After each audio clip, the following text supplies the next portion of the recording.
네, 여러분 안녕하십니까? 네, 성서를 보는 45번째 시간입니다. 이제 성서를 거울로 보기라는 제목으로 저희가 지금 하고 있는데요.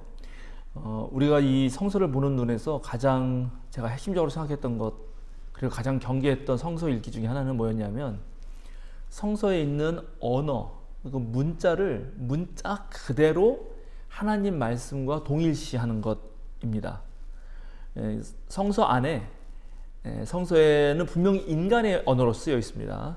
그 인간의 언어 안에 하나님의 뜻이 담겨 있는 것은 사실이고, 모든 그리스도인들은 그렇게 고백합니다. 그래서 그런 것을 거칠게 표현해서 성경은 하나님의 말씀이다, 이렇게 말을 했지만, 거기는 문자 하나하나 그대로 전부 하나님 말씀이다라고 이해하는 것은 성서를 읽는데 오히려 상당한 문제를 야기할 수 있다.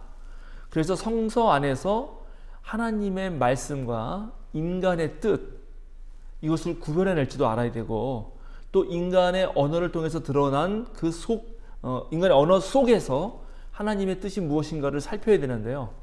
그래서 제가 성서를 보는 초기에 그렸던 그림이 있어요. 이거 기억하실지 모르겠는데, 이제 성경이라고 하는 텍스트가 있잖아요. 그럼 성경을 읽는 독자가 있을 겁니다. 독자. 리더겠죠? 성경을 읽는 독자가 있죠. 성서 텍스트가 있습니다. 그리고 이 성서 텍스트를 만들어낸 그런 상황이라는 게 있어요. 컨텍스트. 우리가 이렇게 쓸 수 있는데, 컨텍스트. 그리고 이 성경을 또 이해해온 오랜 역사 속에서 그리스도교라고 하는 트레디션, 전통이 있습니다. 트레디션. 제가 요거를 이제 그림을 그렸던, 그래서 이렇게 삼각뿔로 그렸던 기억이 있는데, 그래서 여기 이렇게 각각 꼭지점 4군데를 놓고 성경이나 텍스트와 독자, 성서 전통, 성서 텍스트, 컨텍스트 상황, 그러니까 성서가 생겨난 상황, 이 읽는 사람의 상황, 또 읽는 사람이 자라온 전통, 성서를 해석해온 전통, 이 모두를, 이 4가지의 꼭지점 모두를 함께 고려하면서 이 안에서 하나님의 뜻을 찾아야 된다라고 말씀드린 적이 있습니다. 제가 성서를 창문, 그릇, 거울로 말할 때는, 자, 이 텍스트가 있으면, 이 텍스트, 컨텍스트 얘기했지만, 컨텍스트 상황에서 텍스트를 만들어낸 저자가 있겠죠. 저자. 저자.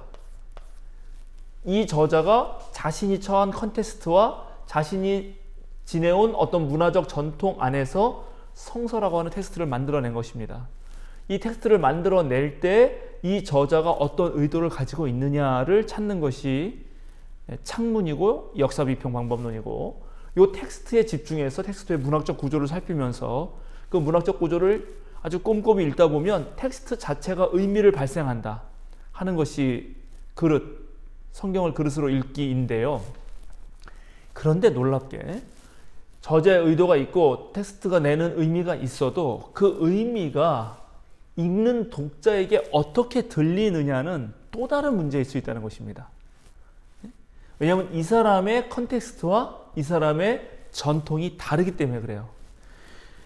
성서를 만들어내기 위해서도 성서 저자가 처한 전통과 성서 저자가 처한 컨텍스트가 있듯이, 성서를 읽어내는 독자도 독자가 처한 문화와 독자가 처한 상황이 있는 거죠. 그래서 이쪽을 상당히 또 고려해 봐야 된다라고 하는 것이 성서를 거울로 읽기의 대표적인 그 생각입니다. 그리고 이거 무척 중요합니다.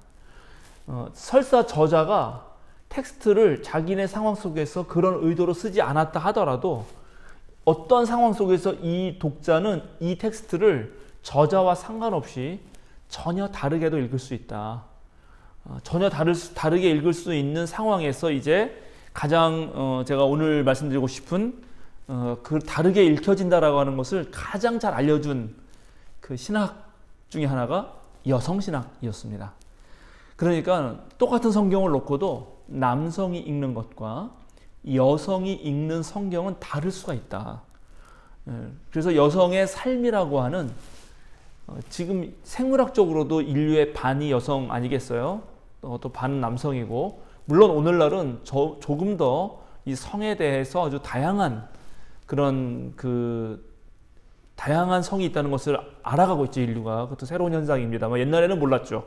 그러나 오늘날은 LGBTQ 해서 뭐 다양한 성들이 있다는 것을 알고 있습니다. 그러니까는 그렇게 남성 여성으로만 탁 구분하는 것도 사실은 오늘날에는 좀 맞지 않는 얘기긴 한데, 그러나 이제 아주 오랜 역사 속에서 일반적으로 사람들은 남성 여성으로 그냥 생물학적으로 나눠놨고, 그리고 그런 남성 여성 생물학적 성뿐만 아니라 또 문화적으로, 그 다음에 정치 사회적 경제적으로 어떠한 공동체라든가 문화가 형성되는 가운데 상당히 오랜 세월 동안 남성 중심, 힘 중심의 가부장적 문화가 전 세계에서 공통적으로 지속되었기 때문에 그런 남성들에 의해서 쓰여진 문헌, 그리고 그것을 해석해내는 남성들의 시각하고 그것을 다시 오늘날 21세기에 현대 여성들이 읽어내는 시각하고는 완전히 다를 수 있다라고 하는 생각을 하게 됩니다. 오늘은 그것을 좀 일부 여러분에게 이 성서 해석에서 무척 중요한 지점을 차지하고 있기 때문에 소개해 드리려고 합니다.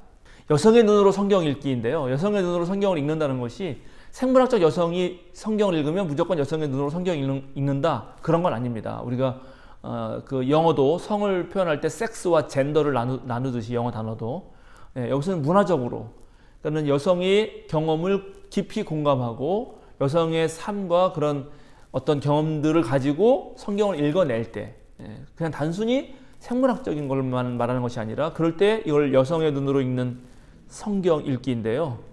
1960년에 벨러리 세빙이라고 하는 그 분이 쓴 소논문이 있습니다. 인간의 상황, 한 여성적 관점, 영어로는 The Human Situation and 그 콜론 하고요. 그 다음에 Feminine View라고 하는, 그러니까 여성적 관점이라는 게 중요하죠. Feminine View, 여성적 관점이라고 하는 이 논문을 비롯해서 이제 여성들의 세계와 전통적인 신학적인 어떤 개념들이 여성들은 절대 남성들과 똑같은 방식으로 이해하지 않을 수도 있다라고 하는 것에 대해서 문제 제기를 한 이후에 이제 엄청 많은 신학자들이 그 관점에 공감하고 그 관점으로 성서를 보기 시작했습니다.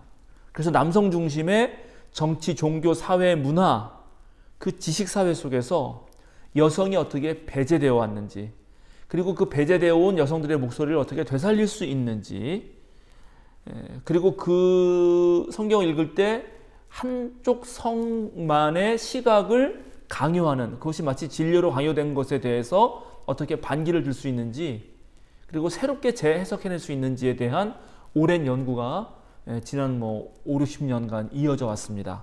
그것을 여러분에게 소개해 드리려고 합니다. 물론 여성이라 그럴 때 이 여성도 다 다른 여성이죠. 제가 지난번에 말씀드렸지만 동아시아의 여성과 서구 유럽의 여성과 아프리카의 여성이 다르죠. 아주 어린 소녀와 그 다음에 또 결혼한 여성과 그 다음에 또 노년의 여성, 느끼는 것이 다 다를 것입니다. 부유하게 잘 사는 여성과 가난하고 어렵게 사는 여성, 그러니까 여성이라 하더라도 물론 다 다른 어떤 자신만의 역시 컨텍스트 상황이 있어요. 그러나 그럼에도 불구하고 여성들이 공통적으로 추구하는 그러한 어떤 성서 해석 방법론을 제시할 수가 있어요. 그것을 먼저 말씀드리려고 합니다. 첫 번째, 이 성서에서 과연 여성들이 어떻게 묘사되고 있는지를 집중해서 살펴봅니다. 그러니까 예를 들어서 우리가 이삭, 아브라함 이런 얘기할 때 사라 이야기에 집중하지 않고 있잖아요. 그러니까 우리가 그 아브라함이 자기 아들 이삭을 바친 이야기를 성경에 잘 나와 있고 잘 알고 있고 설교도 많이 하고 키에르케어로 같은 양반이 공포와 전율이라고 하는 책에서 그 본문에 대해서 엄청나게 다양한 방식으로 깊게 분석하고 있죠. 그런데 거기에서, 즉 아브라함이 자기 아들 이삭을 하나님께 제물로 바치러 갈 때 사라의 이야기를 들어본 적이 있나요? 사라가 어떤 심정이었는지 생각해 본 적이 있을까요? 실제로 성경에 나와지도 않고 그거를 생각하기도 쉽지가 않습니다. 그러니까 이런 식으로 감추어진, 실제로 그런 일이 벌어졌다면 사라는 엄청난 고통을 당했을 것이고 아브라함이 이야기했다면 부부싸움이 일어났을 수도 있죠. 그럼에도 불구하고 그런 얘기가 등장하지 않습니다. 그러니까 이런 것들을 어떻게 찾아내느냐가 되게 중요한 이야기죠. 그리고 하나님 얘기하면 벌써 성부, 성자, 성령 이 삼위일체에서도 성부해서 거의 아버지 부자가 들어감으로써 하나님에 대한 이미지가 벌써 남성적인 이미지잖아요. 그러나 성경에는 하나님을 비유하는 빗대는 여러 상징 중에 반드시 남성적인 상징만 있는 것은 아닙니다. 그래서 암탉이 그 새끼 병아리들을 모으듯이 내가 너희들을 불러 모았다라고 하는 그런 말도 있잖아요. 그때 하나님은 암탉이거든요. 그러니까 여성적 이미지가 있단 말이죠. 그래서 하나님의 남성 중심적 이미지를 벗어내고 하나님의 여성적 이미지가 있는 부분들을 찾아낼 수 있는 성서 방법론이 있을 수 있죠. 또 두 번째, 성과 관련해서 이제 이 텍스트가 쓰여질 때는 그 문화 전통 안에서 쓰여지기 때문에 이 문화와 그 상황이 가부장적 문화라면은 성서 안에 이미 그 가부장적 문화의 잔재를 전제하고 성경을 쓰죠. 그래서 자신도 모르게 여성을 비하하거나 여성을 그저 멸시하고 무시하는, 뭐 예를 들어서 소돔과 고모라 이야기에서도 그 롯의 집에 새로 찾아온 그 두 손님을 알아보겠다고 그 소돔과 고모라 사람들이 막 쳐들어와서 그렇게 하잖아요. 좀 이렇게 폭력적으로 대하려고 하잖아요. 그때 롯이 하는 말이 아직 남자를 알지 못하는 내 두 딸을 내어주겠다, 이런 식으로 말하거든요. 그게 그 시대 문화 속에서 어떤지 모르지만 오늘날 그 용납할 수 있습니까? 그런 것들을 용납할 수가 없는 것들이죠. 그래서 여성 억압적 이미지들로 표현된 거, 뭐 우리가 이제 흔히 바울 사도가 쓴 편지들 중에 여자는 교회에서 잠잠하라, 여자는 교회에서 머리에 무엇을 반드시 써야 된다, 뭐 이런 말들 있잖아요. 그러니까 이런 말들을 그 시대의 문화를 이해하지 못하고 마치 문자 그대로 하나님 말씀으로 이해하고 오늘날도 동일하게 적용하려고 한다면 성서가 어떻게 되겠어요? 그 엘리자베스 시슬러 피오렌자 교수의 말처럼 성서는 빵이 아니라 돌이 됩니다. 생명의 양식이 아니에요. 그거는 돌팔매질하는 그 돌이 되는 거예요.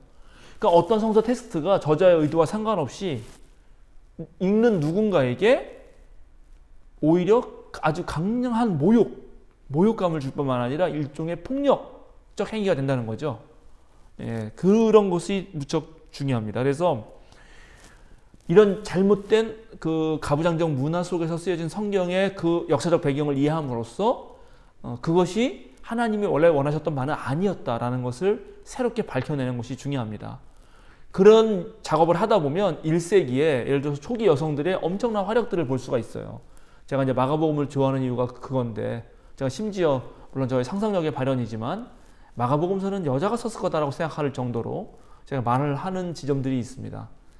그리고 1세기 예수님의 많은 제자 중에 우리는 흔히 12만 알고 있지만 존 도미닉 크로스한 같은 학자는 12도 후기에 남성들에 의해서 조작된 것이다라고 생각합니다. 그리고 가만히 읽어보면은 예수님의 제자들 중에는, 예수님을 따르고 섬긴 제자들 중에는 여성이 무척 많아요.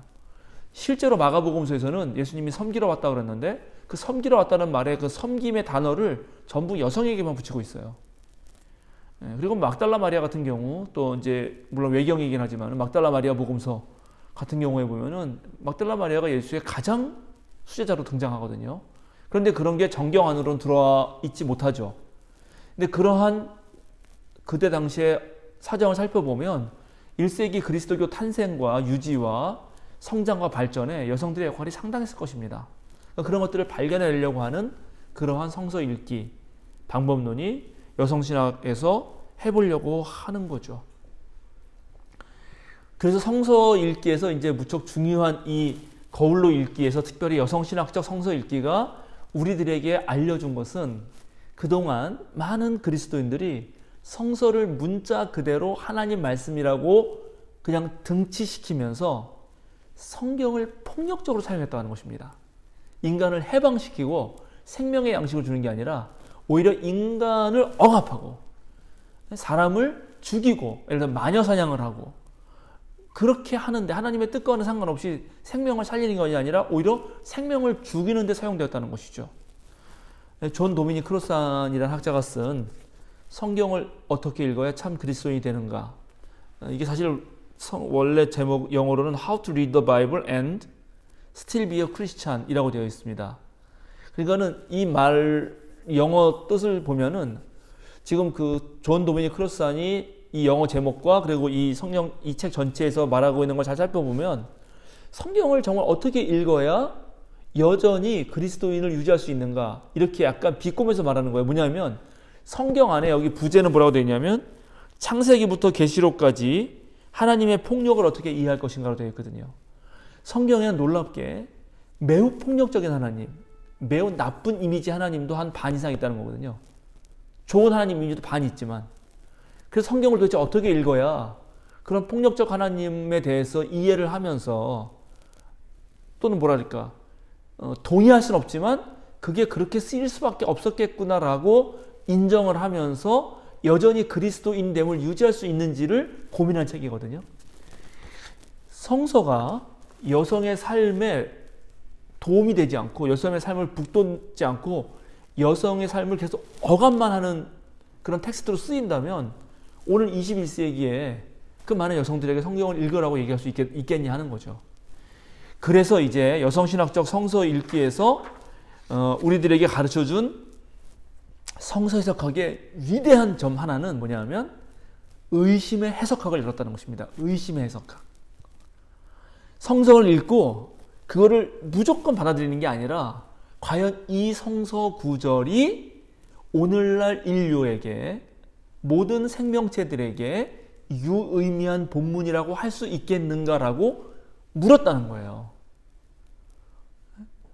여자는 교회에서 잠잠하라 이러면은 그냥 옛날 같으면 잠잠하랬으니까 말하면 안 돼요. 잠잠했단 말이죠. 근데 이렇게 잠잠한 게 아니고 정말 이 말이 정말 그런 뜻일까로 물었던 것. 이 의심 해석학이라고 하는데 이것이야말로 여성신학의 성서 읽기가 우리에게 가져다 준 것입니다. 성서를 향해서 질문을 던지라는 거죠. 질문을. 무조건 따를 게 아니라. 왜냐하면 제가 여태까지 여러분에게 강의한 건데 성서는 인간의 언어로 쓰여 있습니다. 그 인간의 언어가 갖고 있는 유한성을 기억하면서 잘못된 문화와 잘못된 컨텍스트에서 그렇게 표현할 수밖에 없었던 것을 이해하고 그 문자 넘어 오늘날 21세기에도 여전히 하나님의 뜻으로 발견하려면 성경에 대해서 의심을 해야지 그냥 맹목적으로 믿는 것은 옳지 않다. 자, 그런 여성 억압적 본문에 대해서 의심을 했다면 그 다음에 두 번째는 선포 해석학인데 이제 거기에서 다시 정말 여성에게도 즉 여성만이 아니라 남성 여성 즉 모든 인간에게 또는 인간만이 아니라 모든 생명체에게 가장 의미로운 말씀을 선포해라 이거예요. 한쪽만 높이고 한쪽은 멸시하는 게 아니라 모두에게 생명을 주는 말씀으로 선포하는 것이 선포 해석학입니다. 그리고 그런 선포를 하기 위해서 여성들은 회상의 해석학을 사용해요. 자신의 경험을 떠올려 봐요. 이 본문이 과연 나에게 도움이 됐던 본문인지. 여러분 그 한국교회에서 이 목회자들 뿐만 아니라 엄청난 그 성추행 내지는 뭐 성과 관련된 엄청난 많은 비위 행위들이 일어나거든요. 근데 그 비위 행위들이 일어날 때 목회자들이 사용하는 성서 구절들이 있어요. 너는 뭐 나의 영적 하와라는 둥 전부 성서 구절을 인용해가지고 자신의 그런 범죄 행위를 변명해요. 근데 성서를 문자적으로 읽으면은 바로 그게 그렇지 않단 말이죠. 어느 여성이 예를 들어서 그때 이제 혼란이 오는데 그리고 뭐 여러분 다 아시겠지만 그루밍이라든가 이런 것들이 있는데 그럴 때 과연 이런 상황들이 나에게 실제로 올바른 상황이었는지 떠올려보라는 거예요. 여성들 경험 속에서. 무슨 교회 오빠라든가 무슨 교회 목사님의 이름으로 행했던 좋지 않은 행동들 그것들이 오히려 성서를 해석하는데 매우 중요한 경험이 됩니다. 네, 이거 되게 중요해요. 그래서 이제 텍스트와 컨텍스트가 서로 아주 상호작용하는 좋은 과제인데요. 그렇게 하고 마지막으로 이제 그런 모든 작업을 통해서 과연 성서를 어떻게 새롭게 읽어야만 오늘날 모든 생명체에게 유의미하게 읽힐 수 있는지를 상상해내는 것. 그것이 여성신학적 성서 해석이 우리에게 알려준 것입니다. 자, 오늘은 여성신학적 성서 읽기가 무엇인지를 대체적으로 말씀드렸고요. 이제 다음 주부터는 여태까지 여러분들이 성경을 읽으면서 미처 발견하지 못했던 것 그리고 또 잘못 읽고 있었던 그런 것들 특별히 여성적 시각에서 봤을 때 정말 새롭게 읽을 수 있었던 본문들을 좀 소개하도록 하겠습니다. 오늘은 여기서 마치도록 하겠습니다. 수고하셨습니다.